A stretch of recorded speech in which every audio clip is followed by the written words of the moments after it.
Hoy el cuento es de Ernest Hemingway y se llama Allá en Michigan. Giles Gilmore llegó a Hortons Bay procedente de Canadá. Le compró la herrería al viejo Horton. Jim era bajo, moreno, con un grueso bigote y manos grandes. Sabía herrar caballos y no tenía pinta de herrero ni cuando llevaba el mandil de cuero. Vivía encima de la herrería y comía en casa de Smith. Liz Coates trabajaba para los Smith. La señora Smith, que era una mujer oronda y limpia, decía que Liz Coates era la chica más pulcra que había visto nunca. Liz tenía buenas piernas, vestía siempre delantales limpios, y Jim se había fijado en que llevaba el pelo perfectamente recogido en la nuca. Le gustaba su cara porque era muy alegre, pero nunca pensaba en ella. A Liz le gustaba mucho Jim. Le gustaban sus andares cuando salía de la herrería y a menudo se asomaba a la puerta de la cocina para verle caminar calle abajo. A Liz le encantaba su bigote, le encantaba la blancura de sus dientes cuando sonreía. Le gustaba muchísimo que no tuviera pinta de herrero. Le encantaba que A.J. Smith y la señora Smith estuvieran tan encantados con Jim. Un día descubrió que le encantaba el vello negro que cubría los brazos de Jim, y lo blancos que eran estos, hasta la línea del bronceado cuando se lavaba en la palangana que había en el exterior de la casa. Que aquello le gustara, la hacía sentirse rara. Hortons Bay, la población, no era más que 5 casas en la carretera principal que comunicaba Boyne City y Charlevoix. Había una tienda, una oficina de correos con una falsa fachada alta y a veces una ranchera aparcada delante de ella, la casa de los Smith, la casa de los Stroud, la casa de los Fox, la casa de los Horton y la casa de los Van Hosen. Las casas se hallaban en una gran alameda y la carretera era muy arenosa. Había tierras de labranza y árboles madereros a ambos lados de la carretera. Carretera arriba, un poco más lejos, estaba la iglesia metodista y carretera abajo, en la otra dirección, la escuela local. La herrería estaba pintada de rojo y quedaba delante de la escuela. Un empinado camino arenoso descendía de la colina a la bahía a través de los árboles. Desde la puerta trasera de casa de los Smith se veían los árboles que bajaban hasta el lago y también la otra orilla de la bahía. En primavera y verano la vista era muy hermosa, con el cielo azul y luminoso y el lago justo delante del cabo, arrugado por la brisa de Charlevoix y el lago Michigan. Desde la puerta trasera de la casa de los Smith, Liz podía ver las barcazas que transportaban mena rumbo a Boyne City. Cuando las miraba le parecía que no se movían, pero si entraba y secaba algunos platos y luego volvía a salir, ya habían rebasado al cabo y ya no se veían. Liz pensaba constantemente en Jim Gilmore. Él no parecía fijarse mucho en ella. Hablaba de la herrería con A.J. Smith y del Partido Republicano de James Blaine y por las noches leía el Toledo Blade, el periódico de Grand Rapids, junto a la lámpara de salón, o se iba a pescar a la bahía con un arpón y un farol en compañía de A.J. Smith. En otoño, él, Smith y Charlie Wyman cogían una ranchera, una tienda de campaña, manduca, hachas, sus rifles y 2 perros, y se iban a cazar ciervos a las planicies cubiertas de pinos que hay más allá de Vanderbilt. Liz y la señora Smith se pasaban 4 días cocinando para ellos antes que partieran.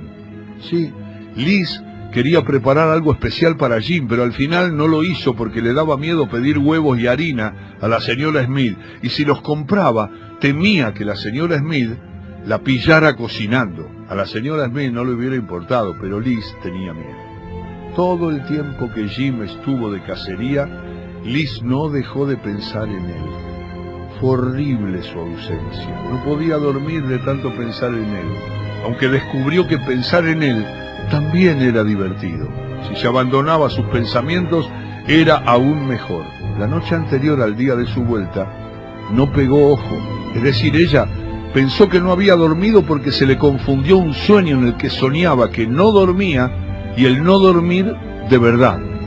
Cuando vio llegar la ranchera por la carretera se sintió débil y como mareada. Estaba impaciente por ver a Jim y le parecía que todo se arreglaría cuando él llegara. La ranchera se detuvo allí adelante, bajo el gran olmo, y la señora Smith y Liz salieron. Los hombres iban sin afeitar y había 3 ciervos en la parte de atrás de la ranchera, cuyas delgadas patas asomaban rígidas por el borde del cajón del vehículo. La señora Smith besó a Alonso y él la abrazó. Jim dijo, «Hola, Liz», y sonrió. Liz no sabía qué sucedería cuando Jim volviera, aunque estaba segura de que pasaría algo. No pasó nada. Los hombres habían vuelto a casa, eso era todo. Jim apartó los sacos de arpillera que cubrían los ciervos y Liz los observó. Uno era un gran macho, estaba rígido y duro y costó sacarlo de la ranchera. Preguntó Liz, «¿Lo has matado tú?» Hacía frío, pero Liz se sentía muy acalorada estando tan cerca de Jim. Se sentaron al abrigo del almacén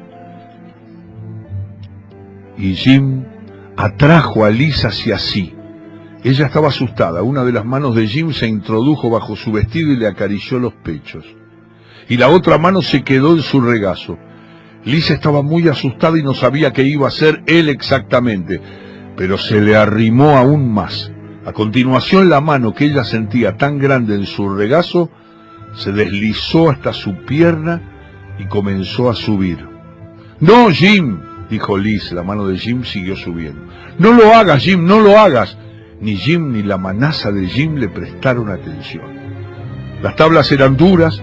Jim le había subido el vestido e intentaba hacerle algo. Liz estaba asustada, pero quería que se lo hiciera. Lo deseaba, pero le daba miedo. «No lo hagas, Jim, no lo hagas». «Tengo que hacerlo, voy a hacerlo. Sabés que tenemos que hacerlo». «No, no tenemos que hacerlo, Jim, no tenemos que hacerlo». «No está bien, es muy grande y duele mucho. No puedes hacerlo. Oh, Jim, Jim». Las tablas del abeto del embarcadero eran duras y astillosas y frías. Jim le pesaba encima y le había hecho daño. Liz lo apartó. Se sentía muy incómoda y entumecida. Jim se había dormido. No iba a moverse. Liz salió de debajo de él.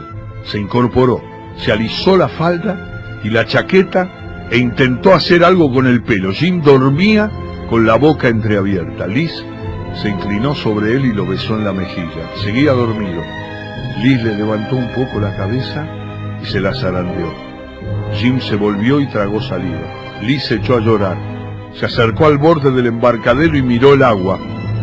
Una neblina subía de la bahía. Tuvo frío y se sintió desgraciada y vacía.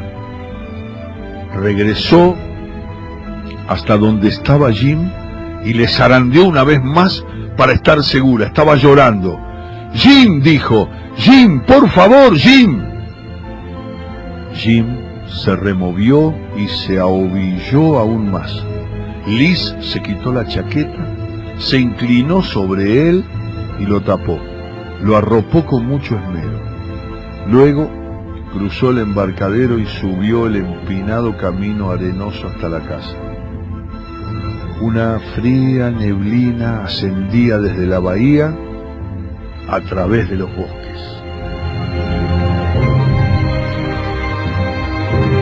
Este cuento pertenece a una selección de cuentos de Ernest Hemingway, que nació en 1899 y murió en 1961, uno de los más grandes autores norteamericanos del siglo XX. He leído de él un cuento que se llama Allá en Michigan.